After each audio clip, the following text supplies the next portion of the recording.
Episode 4, Manila Film Center. Hello po, Miss Eleven. Kamusta po kayo? Ako po si Rosie, taga dito sa Manila. Meron po sana akong gustong i-share na story sa mga listeners mo. Di ko lang sigurado kung alam pa ba ng mga kabataan ngayon ang kwento ng Manila Film Center.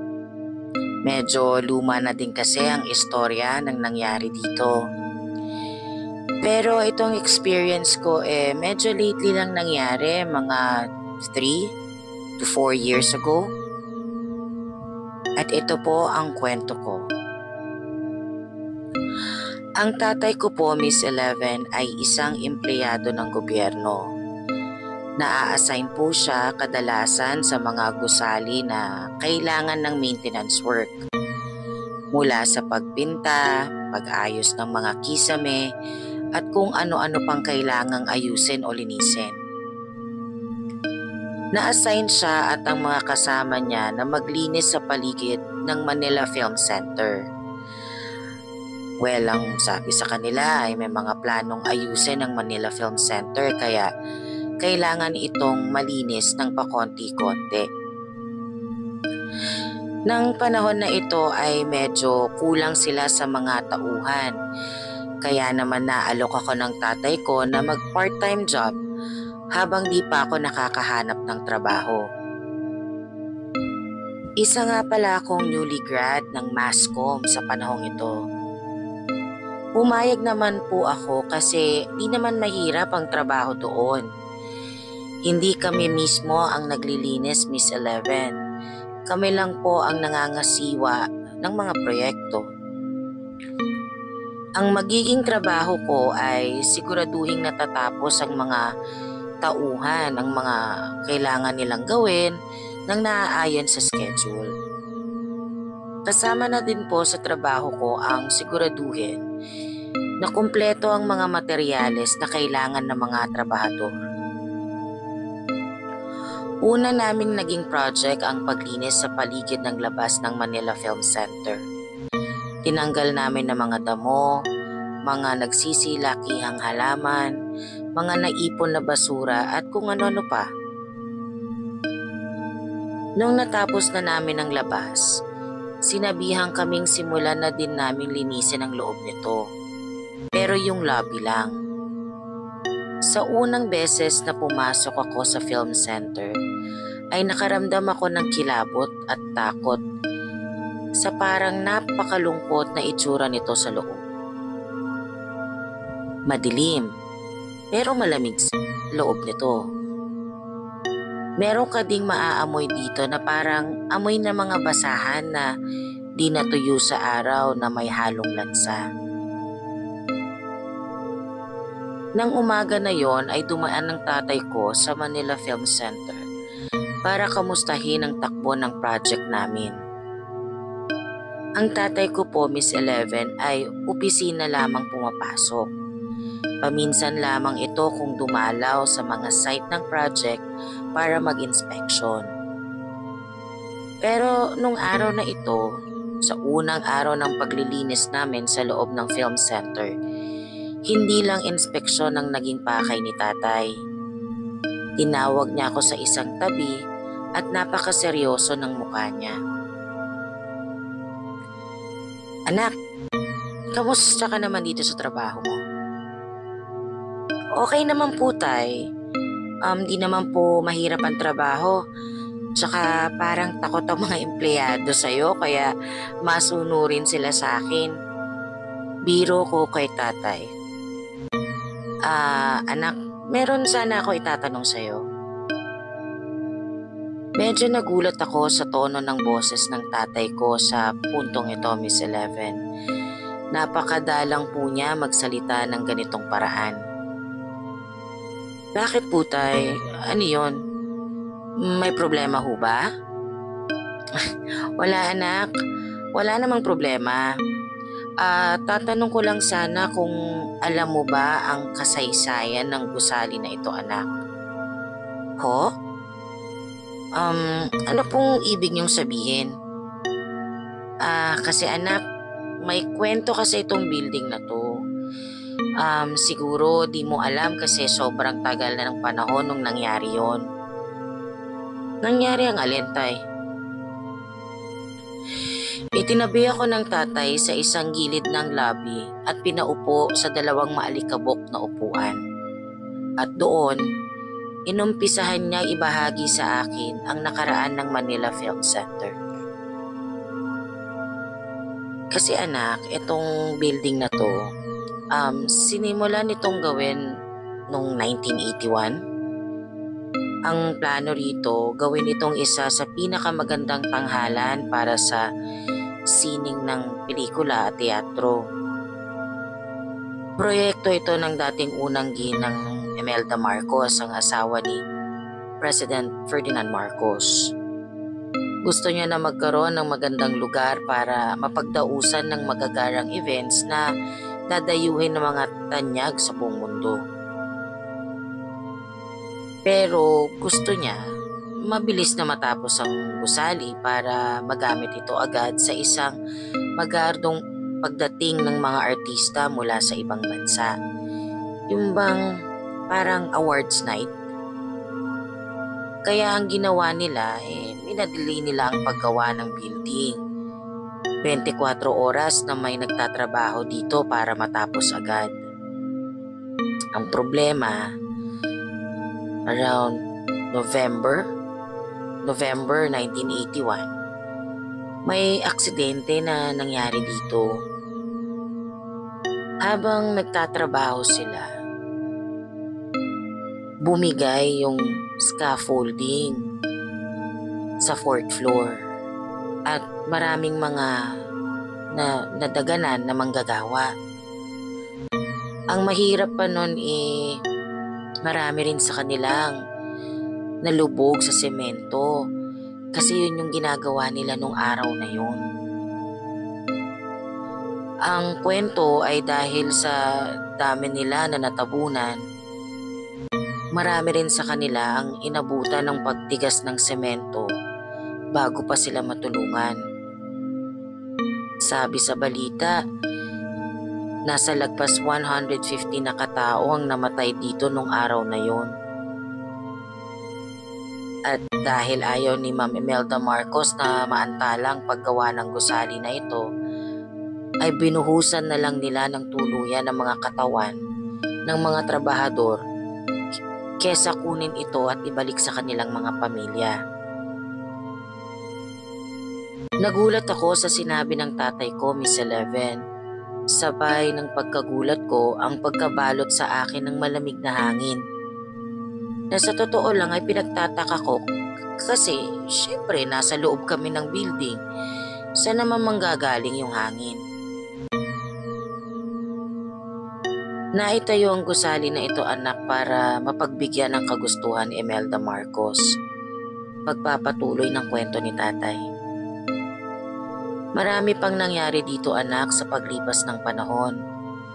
May isang aktres din ang nawala sa loob ng gusali nito noong 2011. Tapos nasunog din to noong 2013. Sa paglipas ng panahon ay may mga iba't ibang kwento ang mga tao tungkol sa Manila Film Center. Pero mga kwento lang naman yon. Pero anak, ipapakiusap ko sana sa iyo na kung po pwede mabilis niyong matapos ang paglilinis dito sa loob para di na kayo masyadong magtagal dito. Wala naman pong problema, tay. Ako po ang bahala. Pero tay, ano po yung mga naging kwento ng mga tao tungkol dito sa gusali? Ang sabi nila, may mga nagpaparamdam daw dito, anak. Lalo na sa mismong teatro. Di naman natin yun lilinisin, hanggang dito lang naman tayo sa loob ng lobby, kaya di naman kayo aabot doon. Siguraduhin mo na lang, anak, na walang gagawi sa taas, ha? Hanggang dito lang kayo sa lobby. Okay? Sige po, tay.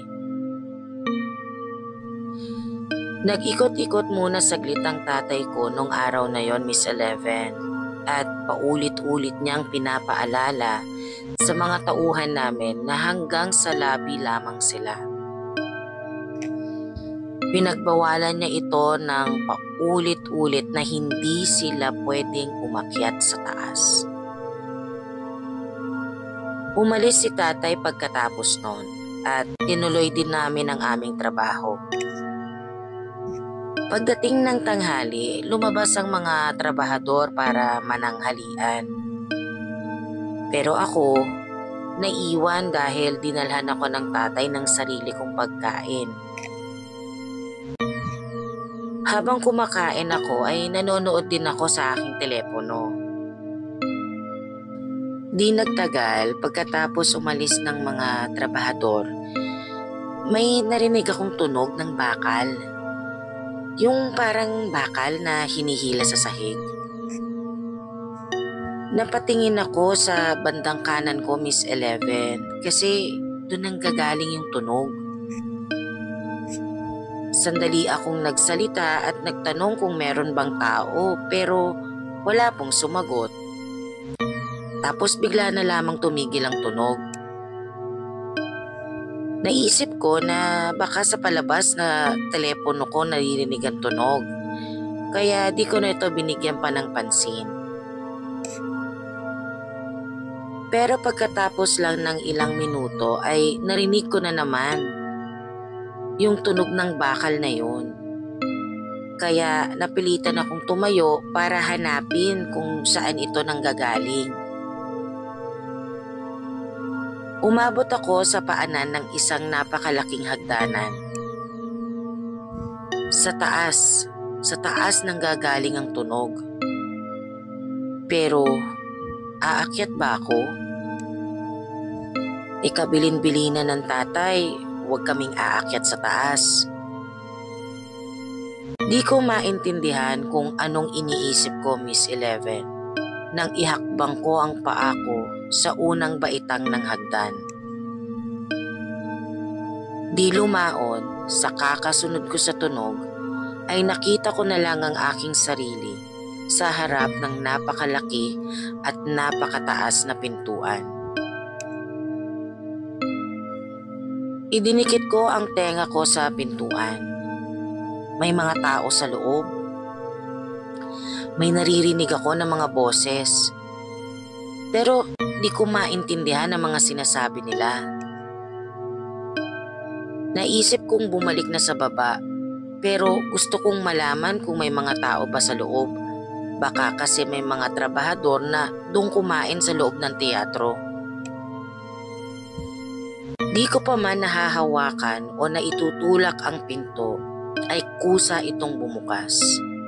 Sobrang nagulat at natakot na ako nito. Gusto ko nang ipihit ang katawan ko para umalis, pero di ko na magalaw ang mga paa ko. Napakalaki ng teatro, Miss Eleven. Nakakalula sa laki. Inasahan ko na may makikita akong tao sa loob. Inaasahan ko na doon sa loob, makikita ko ang mga trabahador habang kumakain. Pero walang tao sa loob. Ako lang ang nakatayo sa bukana nito. Pero ang nakakabigla ay hindi sa walang tao sa loob.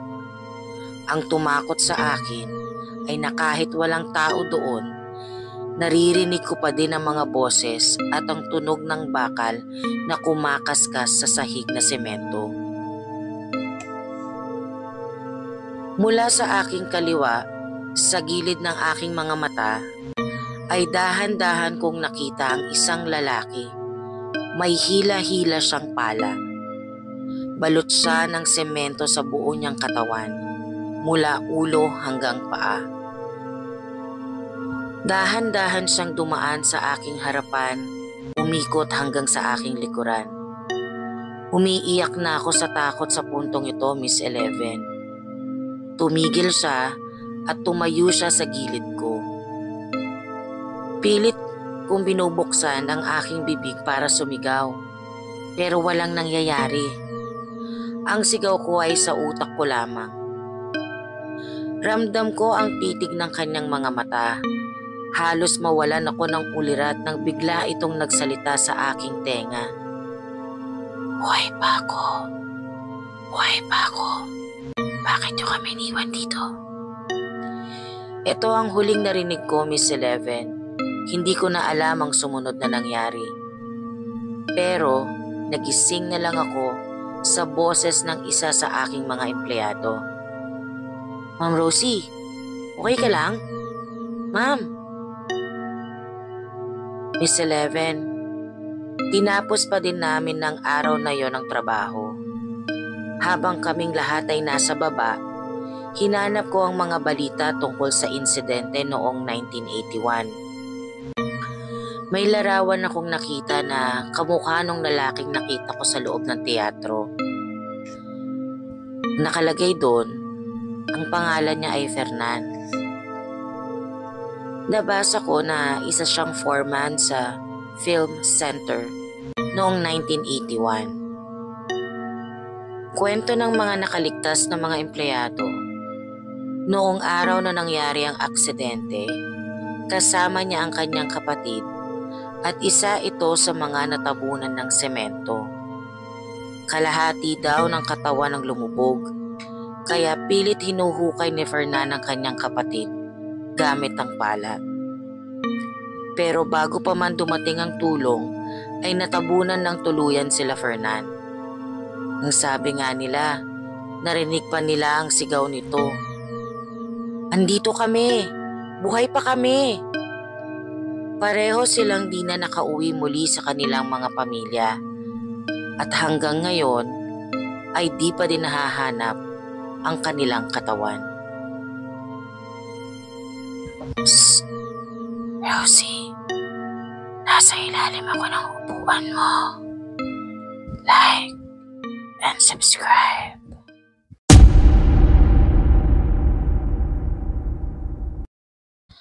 Shout out to Eliza Ray from San Pedro, Laguna.